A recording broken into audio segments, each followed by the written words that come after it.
ఆదర్శప్రాయుడు అయ్యాడు. కాబట్టి ఉపాధ్యాయుడు అనేటువంటి వాడు ఎంత గొప్పవాడు అన్నదానికి ఒక చిన్న ఎగ్జాంపుల్ చెప్పి ముగిస్తా ఉంటాను. ఎందుకంటే ఒక ఉపాధ్యాయుడు వాల్యూ ఏంటి అని చెప్పి ఒక బిజినెస్ మ్యాన్ ఒక ఉపాధ్యాయుని అడిగాడట. మీ అందరికి డబ్బులు ఉన్నాయి, మనకి చాలా బిజినెస్ ఉంది, అన్ని ఐటెంలు కూడా డబ్బు ఇస్తే కొనుక్కుంటున్నాం కదా, ఉపాధ్యాయుడు వాల్యూ ఎందుకు అని చెప్పి అడిగితే అప్పుడు ఆ ఉపాధ్యాయుడు ఒక చెప్పాడండి. ఏంటి ఏం చేస్తావు అని అడిగితే నేను A to Z super market ఉంది బిజినెస్ అని చెప్పాడట.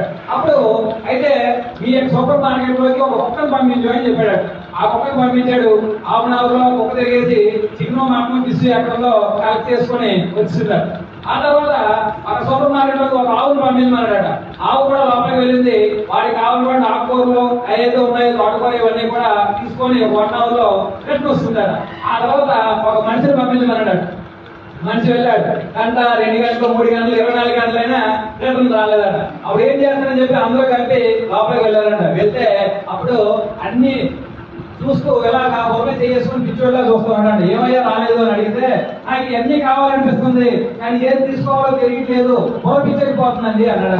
అప్పుడు ఉపాధ్యాయుడు ఎందుకు అవసరమైందో తెలుసా అని అడిగాడంట. అప్పుడు ఏంటి, మనిషికి ఏం కావాలి, మంచిది చెడేది, ఏం చెయ్యాలి ఏం చెయ్యకూడదు అనేటువంటి విషయాలు నేర్పేటువంటి వాడు ఒక ఉపాధ్యాయుడు మాత్రమే. అందువల్ల